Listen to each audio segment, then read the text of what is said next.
안녕하세요. 자, 자소서 면접 특강을 시작해 보도록 하겠습니다. 전 필기 강의도 해요. 근데 왜 자소서나 면접까지 이게 관여하게 되어버렸냐면 합격을 시키려고 하니까 필기만 합격하고 안 되더라고요. 그래서 하나하나 조금 되짚어 보자면, 자, 공기업 전형 과정을 서류 전형 과정 거치면은 보통 필기로 넘어가고 이제 면접으로 가고 면접 통과하면 최종적으로 합격합니다. 여기서 떨어져도 떨어지는 거고요. 여기서 떨어져도 떨어지는 거고 여기서 떨어져도 떨어지는 거 마찬가지더라고요. 자, 서류 과정에서 어학 점수가 부족하다. 이건 저한테 그러시면 안 됩니다. 제가 어학까지는 손을 못 대니까. 어학 학원이나 프로그램은 굉장히 많으니까 그거 활용하도록 하시고요. 저는 얘 때문에, 면접 때문에 자소서부터 신경을 쓰기 시작하죠. 자소서에서 서류 과정에서 끝난다고 생각하시면 오산입니다. 1차적으로 서류에서 걸러내는 경우들도 있습니다. 최근 비중이 많이 늘어나 버렸어요. 어떤 학생이 토익이 800점 초반대여서 서류에서 떨어진다고 고민을 하더라고요. 어학 점수를 올려라. 네, 올렸어요. 900점대까지. 또 떨어졌어요. 뭐지? 이게 문제가 아닌 것 같아요. 네, 그래서 다른 게 문제가 아닐까라고 하니까 이 친구는 토익 학원을 다시 가겠대요. 이건 뭘까요? 사람은 자기 편하고 자기에게 익숙한 거에 좀 포커스를 맞춰두거든요. 익숙하지 않은 것들. 여러분 나이는 여러분의 인생을 돌아볼 수 있는 나이가 아니에요. 사실 내 나이가 돼도 돌아보기에 뭐해. 그런데 여러분들에겐 그걸 요구합니다. 자, 왜 그걸 요구할 것인가? 그 얘기를 좀 봅시다. 자, 세 사람 중에 누구랑 결혼을 할까? 자, 일단 직업. 의사, 변호사, 공무원. 누가 떨어질지는 아시겠죠? 그죠? 똑같아요. 다 공무원이야. 집안. 장남, 둘째, 셋째. 누가 떨어질지는 아시죠? 네, 조건이 똑같아요. 둘째야 다. 뭘 볼까요? 성격? 우리가 인성이라고 하는 같이 일을 할 사람을 뽑는 작업입니다. 뽑는 작업이다 보니까 서류 전형 과정을 통해서 어느 정도 나머지 요건들은 다 평준화되어 버렸다는 거예요. 실제로 큰 차이가 없어요. 그러면 토익 890점하고 토익 700점하고 엄청난 차이가 있냐? 그런 거 없어. 서류 통과하면 토익 같은 경우에 끝나버린다는 얘기예요. 그 다음 들어가는 게 이 사람의 성격, 인성, 가치관, 뭐 이런 거죠. 심지어 이걸 좀 편하게 보기 위한 시험도 있습니다. 인성시험이라고. 인성에서 떨어지면 나도 할 말은 없어요. 성격상 문제가 있는 경우들이 있죠. 물론 특별한 문제가 없는 경우에 인성에서 잘 떨어지지는 않습니다. 괜히 불안해하는 건 인성에 정답이 없기 때문이지 실제로 인성에서 떨어진다면 성격의 문제인 거지 딴 문제는 아니라고 저는 봅니다. 그럼 원점으로 돌아갑시다. 자, 자소서에서 주로 보는 게 뭡니까? 이거 자소서에서 봐요. 자, 자소서에서 1차적으로 여기서 걸러내는데 안 썼다. 그럼 어디 쓰냐? 면접 때 써먹을 수도 있고요. 그리고 여기서 여러분의 인성이나 가치관이 정리가 안 돼 있으면 면접 때 답변이 안 나와요. 그래서 제가 면접에 손을 대면서 도저히 안 돼서 돌아간 게 자소서예요. 여기서부터 출발하자 이거죠. 자, 그래서 강의 자체가 자소서하고 면접이 연결된 강의가 되어버렸습니다. 그러면 이 수업만 들으면 무조건 합격할 수 있냐? 그게 전혀 아니에요. 이론은 이론이지 여러분들에게 집중을 하셔야 돼요. 지금부터 강의하는 거는 방법론이지 나머지는 철저하게 여러분에게 포커스를 맞춰 놓을 거예요. 제가 1년에 자소서를 한 몇 편 정도 첨삭할 거라고 생각하세요? 100편? 200? 한 300개 정도 첨삭을 하거든요, 평균. 그런데 한 10년 넘게 했어. 한 3,000편이 넘어가요, 사실상. 예시는 많아요. 근데 학생들에게 절대 안 하는 게 뭐냐면 남의 자소서 보여주는 걸 안 해요. 남의 자소서를 보는 순간 베끼고 싶어져요. 그런데 옷도 그 사람 체형에 맞는 게 있죠. 그 사람에게 맞는 색깔이 있고, 근데 저 사람이 입은 보니까 이뻐. 그래서 내가 입었어. 이거 좀 아니네. 똑같아요. 자소서의 형식이나 방법이나 내용이나 주제 이 모든 것들은 각각 그 사람에게 적합한 게 있는 거지 누구에게나 통용될 수 있는 게 없어요. 그러다 보니까 남의 것 베낄 생각은 처음부터 하지 마세요. 난 자소서 쓰기가 어려운데 그건 여러분 인생 정리가 안 돼서 그런 거지. 누구나 쓸 수 있어. 여러분에 대해서 누가 제일 잘 알아요? 여러분이 제일 잘 압니다. 저도 여러분에 대해서 잘 모릅니다. 그래서 자소서를 통해서 저는 여러분과 대화를 할 거예요. 이렇게 비춰보면 어떨까? 저렇게 비춰보면 어떨까? 그러다 보면 여러분에게 가장 적합한 방법이 뭔지 여러분이 알아요. 그래서 자소서 과정을 거치고 난 학생들의 특징이 뭐냐면 어느 정도 자소서 쓸 줄 알면요. 남의 거에 대해서 평가하기 시작해요. 그게 봐줘. 내가 내 자소서 못 쓰면요. 남의 거도 안 보여. 근데 내가 쓸 수 있잖아요. 어느 정도 방법론에 익숙해지면 그때부터 남의 거 첨삭하기 시작을 하죠. 그러다가 이제 답답해지면 뭐라고 자꾸 가르쳐요. 자기 배웠던 거. 근데 답이 안 나와. 그럴 때 나한테 토스한다? 그러면 이제 제가 도와줄 수도 있고. 그러니까 여러분 실력만큼, 여러분의 역량만큼 이 과정과 이 과정이 따라간다고 보시면 됩니다.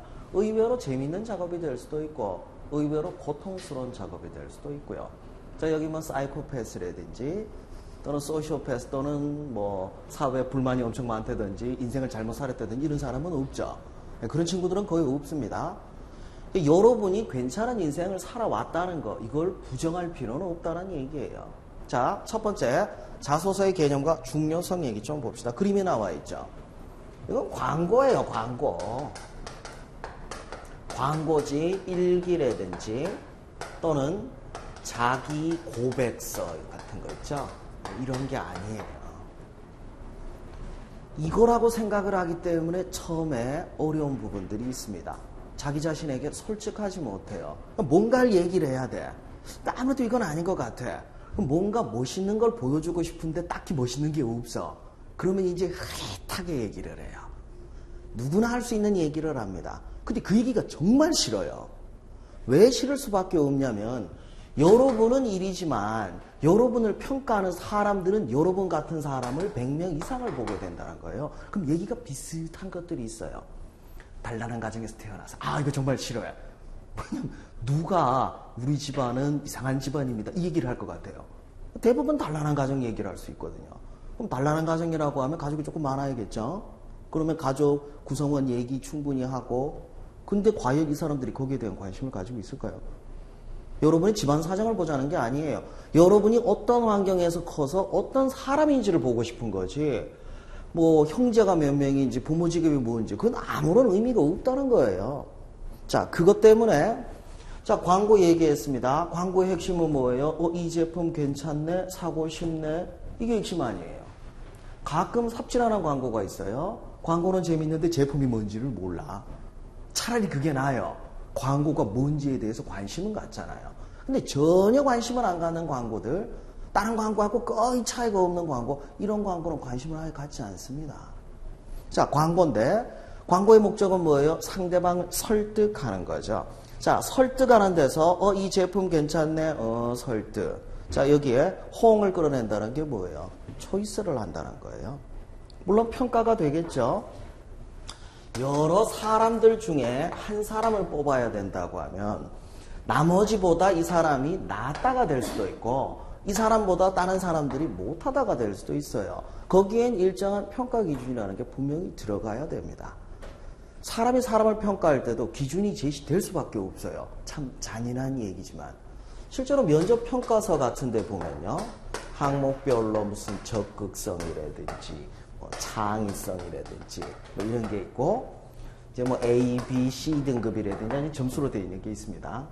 저도 모의 면접을 하면서 항상 딜레마가 뭐냐면 A라고 하기에는 좀 부족하고 B라고 하기에는 좀 넘치는 그럼 A를 해야 될까요? B를 해야 될까요? 야 이거 난감해요. 그럼 어떻게 하냐? 앞에 친구하고 비교를 해요. 앞에 친구를 B를 줬어. 걔보다 나. 그럼 얘는 A야. 앞에 애가 A였어. 얘보다 못해. 그럼 얘는 B야. 이게 객관적인 기준이 아니라는 얘기예요. 근데 희한한 게 숫자가 늘어나면요. 그 평가 기준이 얼추 보여요. 두 사람 중에 한 명 뽑으려고 하면은 정확하게 평가하기 어려울지 모르지만 100명 이상을 비교해 보면요. 대충 얘는 이 정도, 얘는 이 정도. 여러분도 사람 볼 때 그런 평가할 수 있잖아요. 똑같아요. 그럼 어떻게 해야 되냐? 여러분이 어떻게 비춰지는지 이게 중요하죠. 가운데 박혀있는 설득력 있는 표현이라고 하는 부분이 있죠. 자, 어떤 게 설득력 있는 표현이냐? 다양합니다.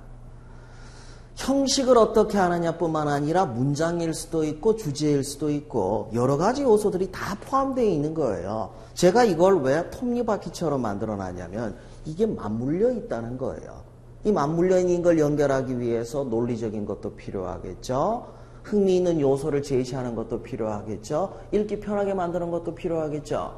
자, 문장이 개찹 아닌 사람 글하고 문장이 깔끔한 사람의 글하고 둘의 가장 큰 차이점은 뭘까요?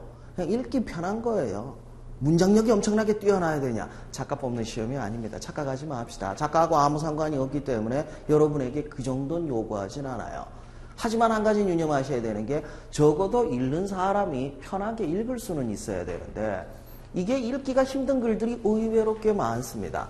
여러분의 글이 그럴 수도 있어요. 그러면 그걸 또 고쳐가는 과정이 필요하겠죠.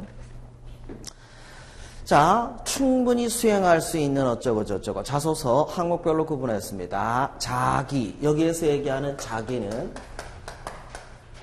여러분의 고유한 특성을 얘기하라는 얘기예요. 누구나 얘기할 수 있는 거 얘기 안 해도 아무 상관이 없어요. 그 누가 관심을 갖는다고. 그리고 두 번째, 소개라는 표현을 쓰고 있죠. 자, 소개는 알린다는 얘기입니다.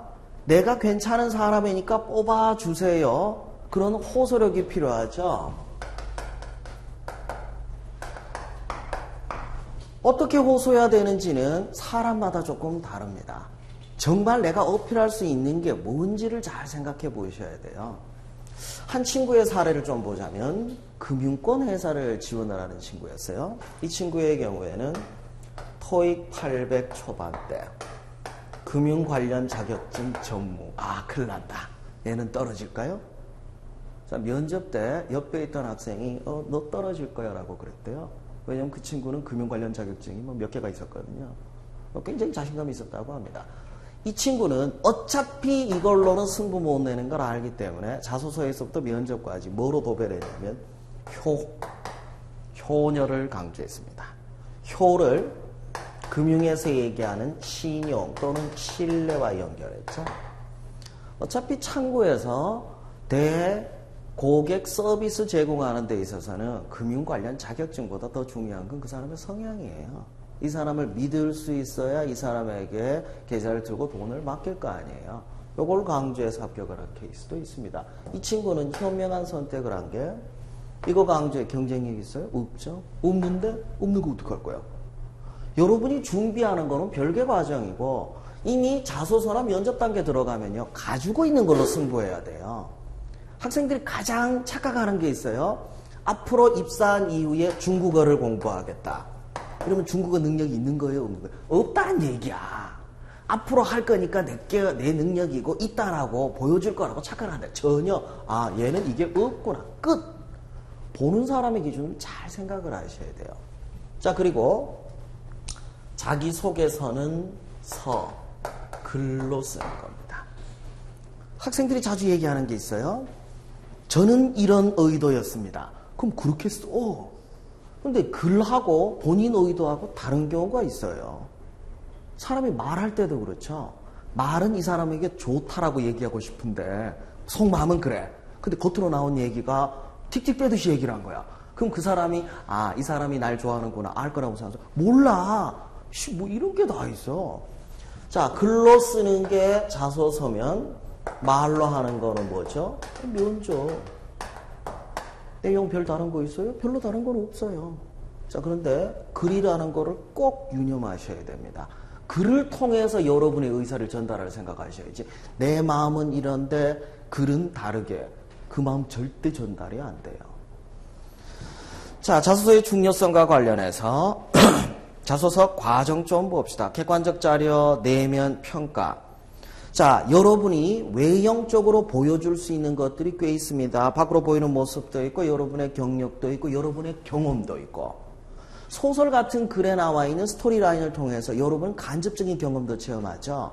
여러분이 경험했던 걸 쓴 글을 통해서 읽어보는 사람은 여러분이 어떤 인생을 살아왔고 어떤 가치를 가지고 있는지를 간접적으로 볼 수 있는 자료라는 얘기예요.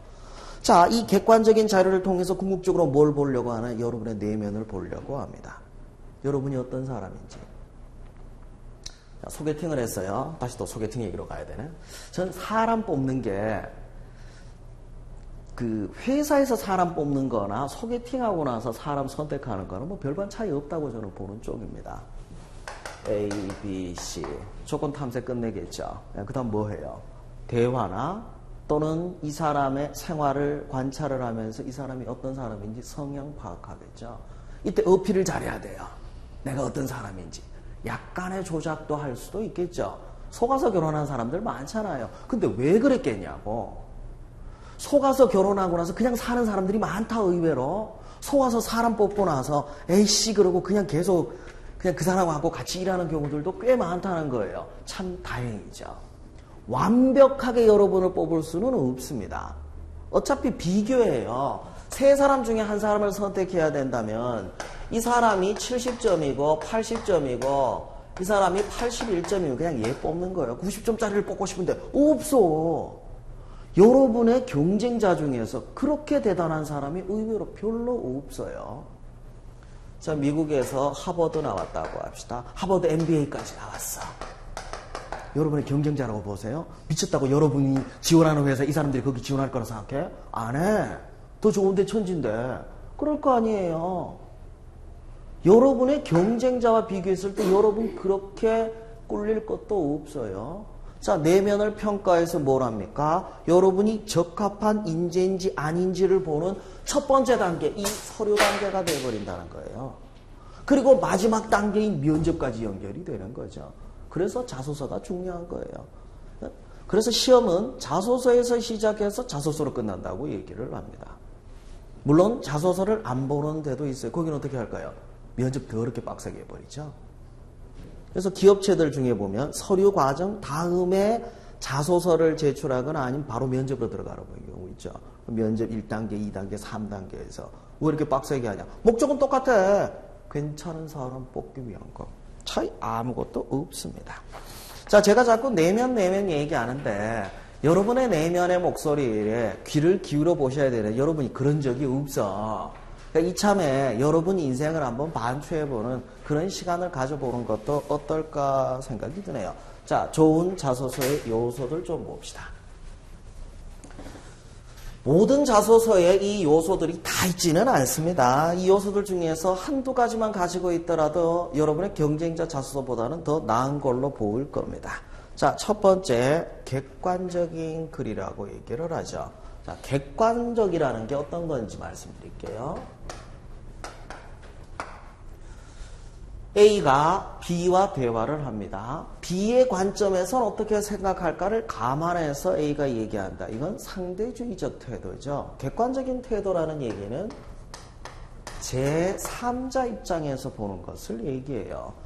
B가 A를 본다 하더라도 스스로도 의심해요. 아, 이게 내가 착각을 하는 게 아닌가. 이 사람도 오류를 범할 수 있거든요. 그래서 항상 객관성, 제3자 입장에서 봤을 때 어떨까를 염두에 둘 수밖에 없습니다. 그리고 여러분의 자소서를 읽어볼 사람, 여러분의 면접을 평가할 면접관 다 제3자예요. 여러분이 얘기를 하는 사람이지만 이 사람들은 기본적으로 제3자 입장에서 여러분을 평가하려고 하는 거죠. 그럼 이 사람들에게 감동을 줄 수 있는 글이 되려면 객관적인 글이 될 수밖에 없죠. 간단한 팁으로 얘기한 뭐뭐일지 모른다. 뭐뭐라고 생각한다. 하고 뭐뭐다. 표현만 살짝 바꾸더라도 상당히 객관적이 될 수도 있거든요. 자, 이게 뭔 생각 들어요? 자신감 없으니까 살짝 흘려. 소개팅을 했는데 고백을 했어요. 내가 널 사랑하는지도 몰라. 내가 너를 사랑한다고 생각을 해. 확신 들어요? 사랑해. 사랑한다. 이게 훨씬 객관적이 될 수 있죠. 좀 다르게 얘기하자면 저는 이런 사람이라고 생각합니다 라고 하는 것과 제 친구들이 항상 저에게 얘기하는 건 너는 어떤 사람인 것 같아. 두 표현 중에 어떤 게 더 객관적이에요? 내용은 똑같아. 남의 입을 빌려서 얘기를 하는 게 더 객관적으로 보일 수 있죠. 표현만 살짝 바꾸더라도 그런 객관적으로 만들 수 있어요. 내용도 그렇고 여러분이 여러분 내면 세계로 들어가다 보면 언제 착각을 하냐면 내가 날 평가하는 건데 내가 날 보고 했으니까 당연히 딴 사람도 그렇게 생각할 거야. 아닌 경우들이 꽤 많아요. 어느 순간 여러분을 보는 관점에서 객관성을 잃어버리는 경우들이 꽤 많습니다. 그건 읽어보는 사람이 다 알아요. 요걸 갖추는 게 아주 중요하죠. 자, 있는 그대로의 모습을 보여주기 위한 이런 객관성, 여기에는 자신감이라고 하는 부분이 있죠. 자, 객관적인 글에 또 힘든 표현들이 있는데요.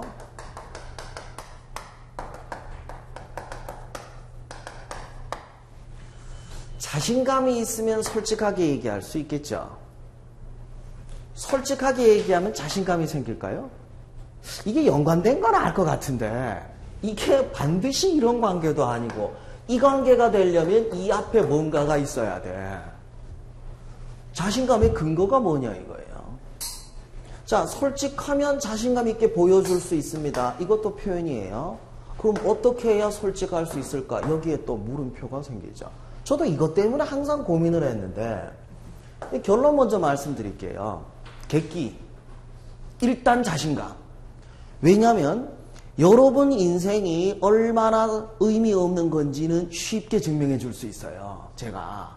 근데 여러분 인생이 정말 가치 있다는 거 이거 증명하기가 어려워. 왜냐하면 아무리 객관적인 걸 얘기하더라도 안 받아들이거든요. 왜냐하면 여러분 스스로가 그렇게 자신감 있게 안 살아봐서 그래요. 모든 면에서 완벽한 사람이 있어요? 키는 180에 외모 훈남에 집안에 자산 한 200억 되고 미국에 유학 갔다 왔고 좀 복잡하게 얘기할게요.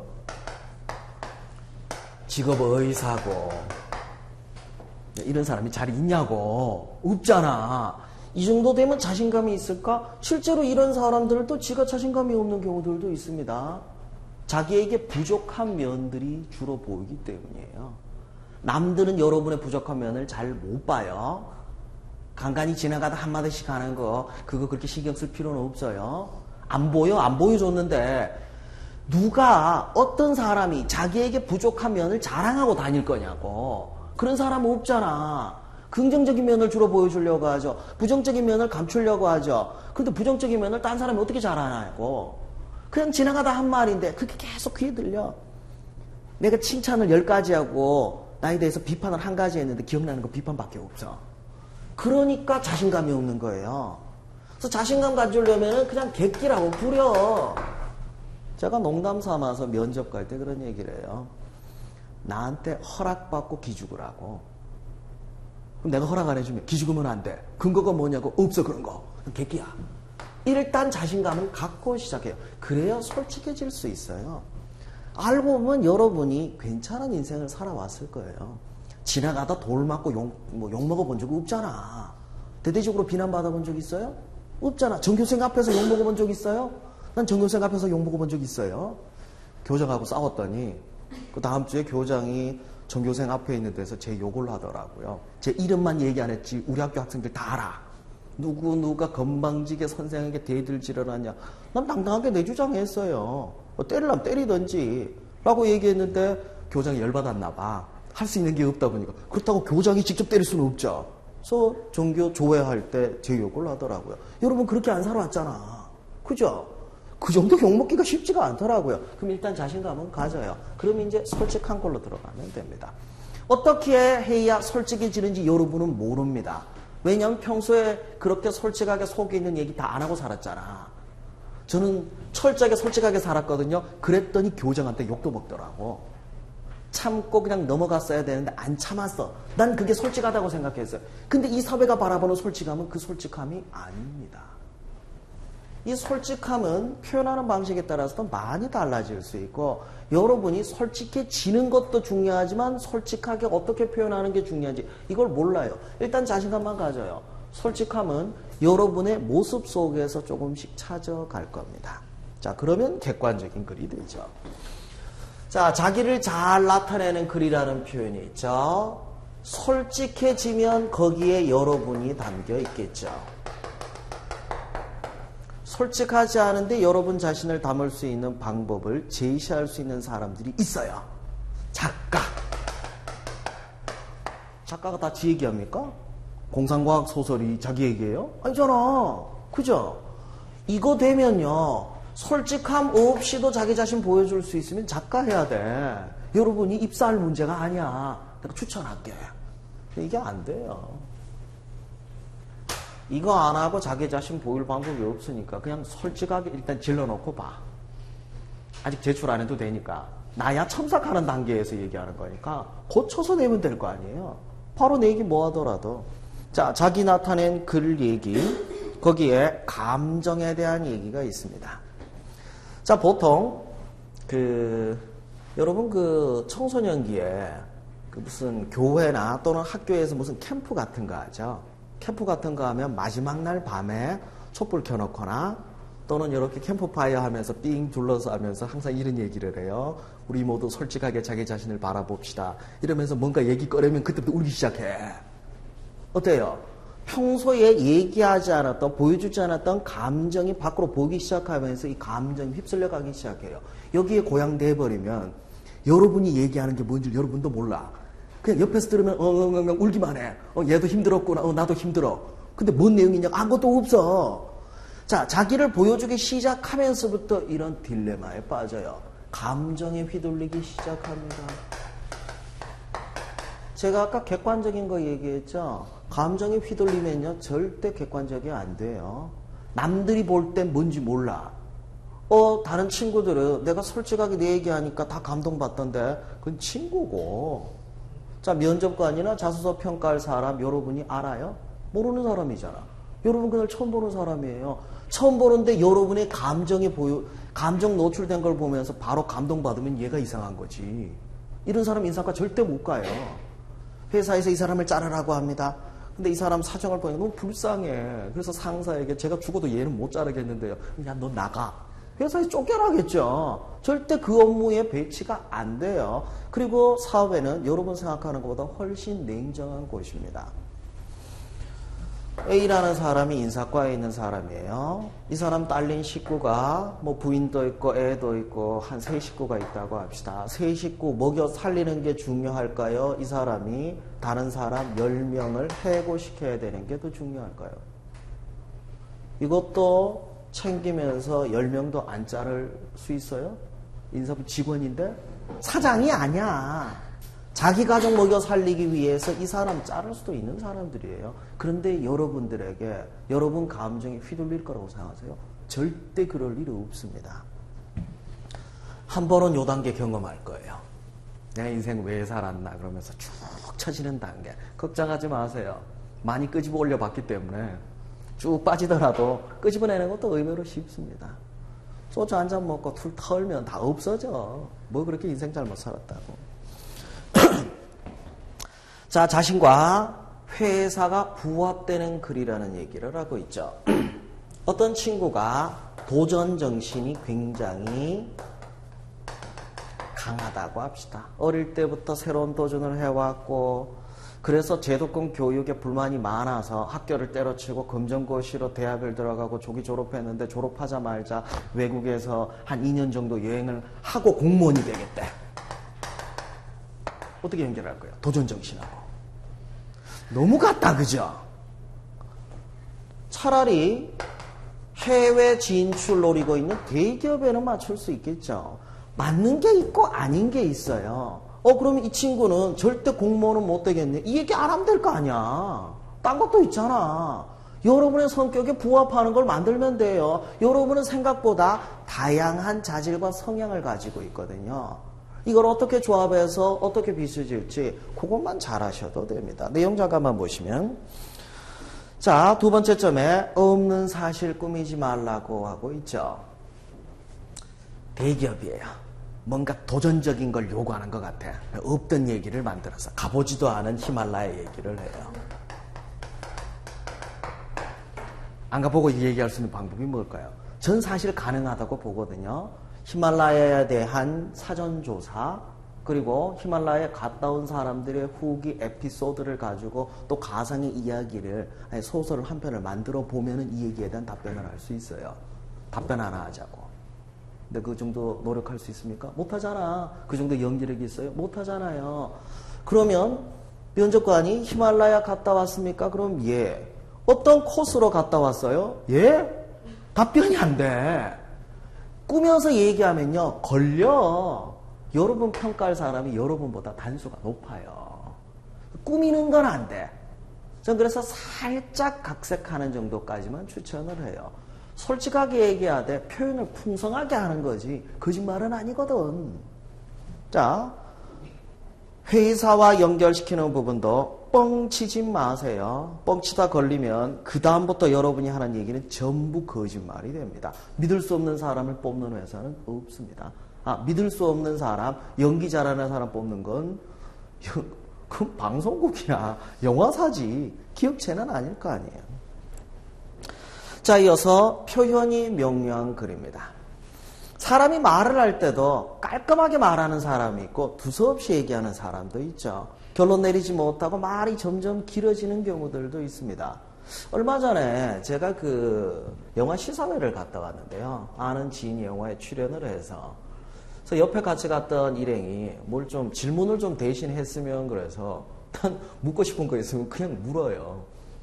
그 감독하고 배우하고 뭐 대화하는 시간이 있어서 옆에서 뭐 이런 거 좀 물어보면 어떨까 뭐 그래서 그냥 손 들어서 바로 물어봤는데 사실은 그 감독한테 욱한 게 있었어요. 영화가 너무 두서없었어. 이렇게 성의 없이 만든 영화를 처음 봤습니다. 속으로 욕을 하고 싶었는데 출연한 배우가 아는 사람이어서 욕은 못하고 뭐 이것저것 얘기하면서 질문을 한 게 아니라 사실 영화에 대해서 내가 생각하는 걸 정리해서 얘기를 해버린 거예요. 근데 문제가 뭐냐면 내가 그러고 나니까 뒤에 사람들이 다 그러는 거야. 질문을 하고 이 연출진이나 출연진의 답변을 들었어야 되는데 전부 다 자기 하고 싶은 얘기를 정확하게 하니까 질문의 시간이 아니고 거기에 대한 평가의 시간이 돼버린 거예요. 그러니까 어느 순간부터 점점 이게 길어지더라고. 영화가 1시간 반이었는데 질문하고 답변하는 시간이 1시간 넘어가는 거예요. 아차 실수했구나. 내가 그러지 말았어야 되는데 내 잘못이었어요. 점점 길어지다 보니까 배가 산으로 가기 시작했죠. 이게 영화에 대한 얘기가 아니라 영화 외적인 부분으로 너무 확대돼 버린 거야.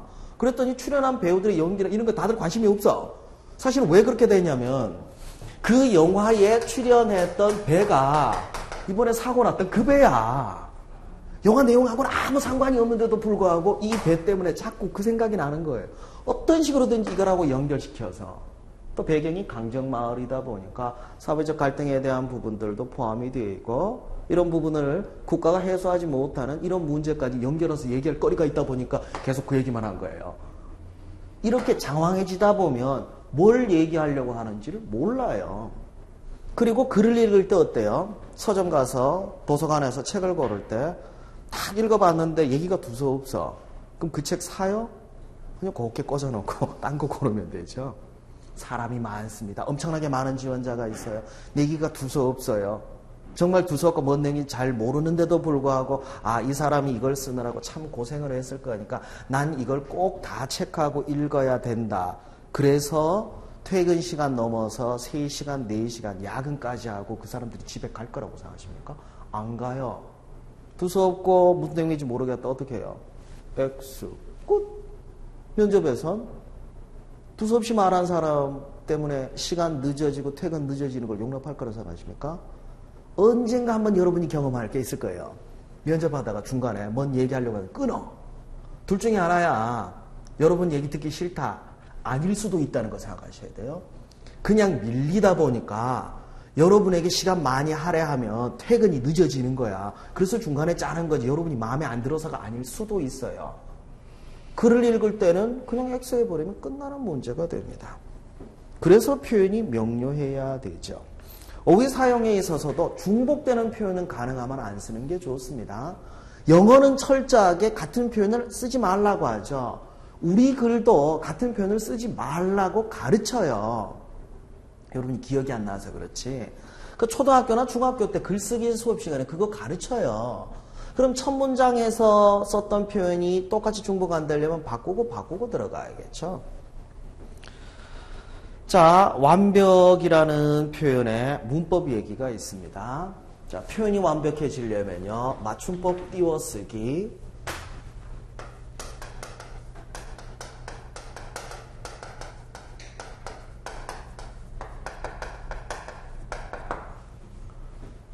이것만 잘못 쓰더라도 내용이 달라지게 되죠. 띄워쓰기 잘못 쓰면요, 문장 내용이 달라져요. 그리고 맞춤법이 틀리면 눈에 자꾸 거슬립니다. 그럼 어쩔 수 없어요. 나는 안 거슬리던데. 그건 여러분 입장이고, 여러분들의 문법 수준 어느 정도라고 생각하세요? 나 장담하는데 여러분 또래 평균 국어 문법 수준은요, 고등학교 졸업한 애들보다 못해요. 그리고 외국인보다 더 못할 수도 있습니다. 워낙에 SNS나 인터넷에 익숙해지다 보니까 맞춤법 띄어쓰기, 국어 문법 개판으로 쓰더라도 아무 문제가 없다라고 생각을 하고 살아왔어요. 신입사원이 보고서에 이런 표시를 집어넣었다고 합시다. 이 보고서가 과장 거쳐서 부장한테 넘어가요. 근데 과장이 여기서 커트를 해줘요. 커트하는 상태에 넘어가면 부장한테 과장이 작살나. 여러분이 작살나겠죠?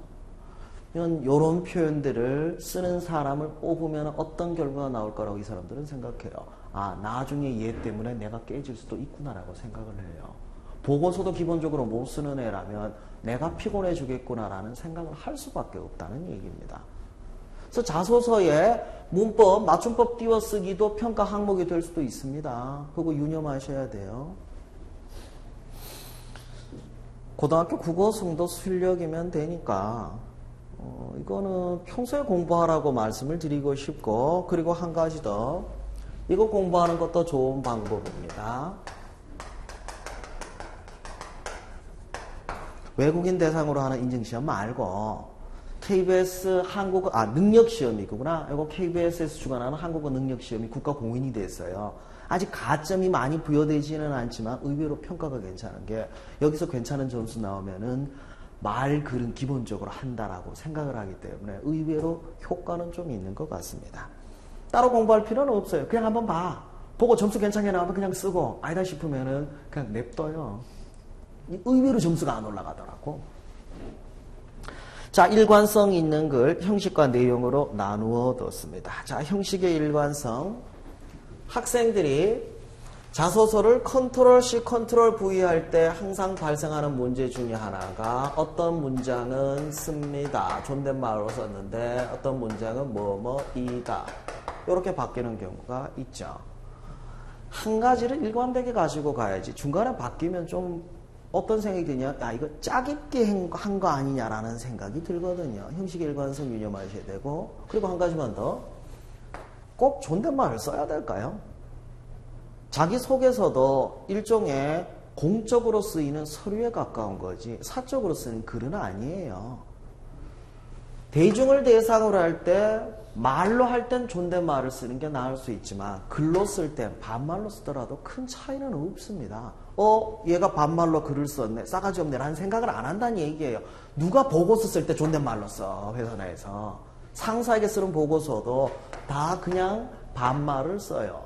굳이 좀 차이가 있다면 존댓말을 쓸 땐 좀 온화한 느낌을 줄 수 있고, 반말을 틀어 쓰면 조금 더 강한 느낌을 줄 수 있어요. 욕할 때 존댓말로 욕 못하잖아. 그죠? 욕할 때는 반말로 하는 게 나아요.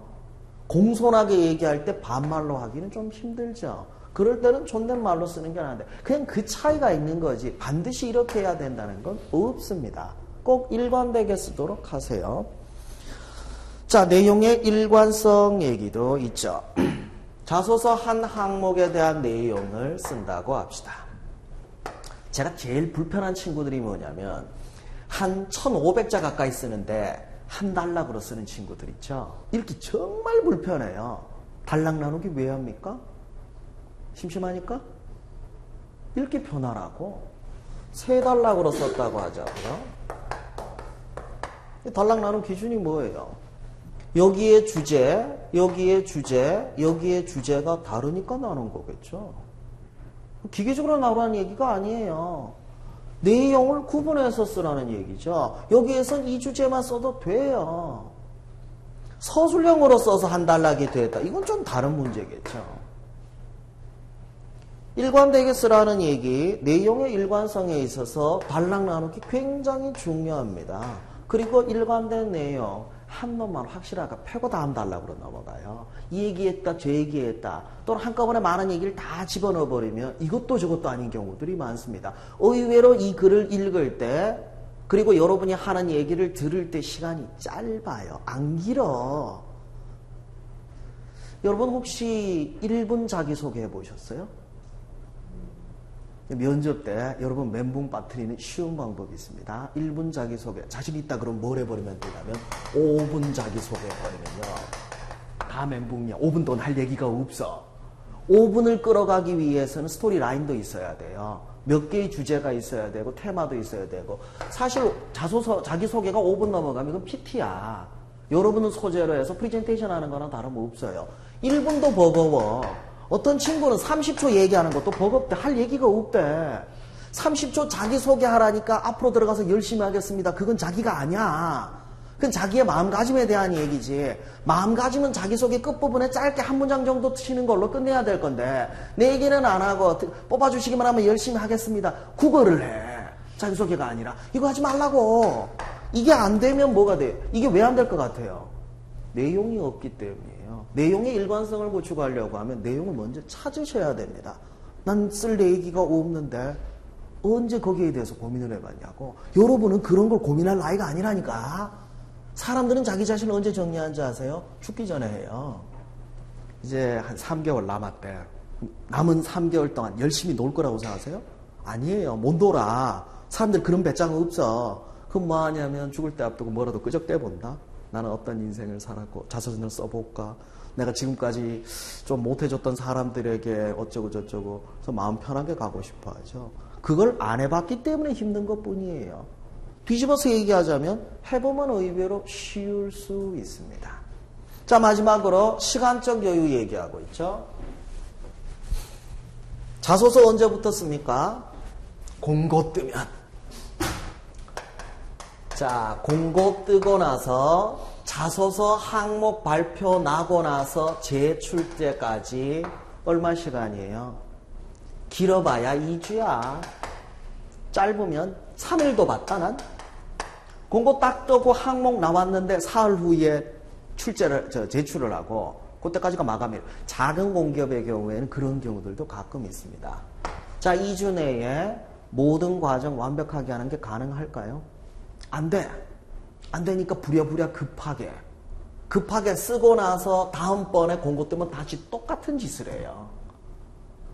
항목이 안 나왔는데 미리 써봐야 뭔 의미냐. 항목 내용 보면 거기야. 별 차이 없어. 기본적으로 여러분 왜 지원했는지, 여러분 어떤 성향을 가지고 있는지, 여러분이 어떻게 살아왔는지 그 얘기가 그 얘기예요. 단지 어떻게 질문하는지, 질문하는 방식이 조금 다른 거가 있고, 그리고 항목의 길이가 조금 달라지죠. 들어간 내용은 거기야. 그럼 미리 작성을 하라고 하는데 미리 죽어도 안 해. 또 이렇게 하고 이게 반복돼요. 컨트롤 C, 컨트롤 V. 분량만 왔다 갔다. 밖에 남으면 조금 고치고. 그래서 발전이 없어요.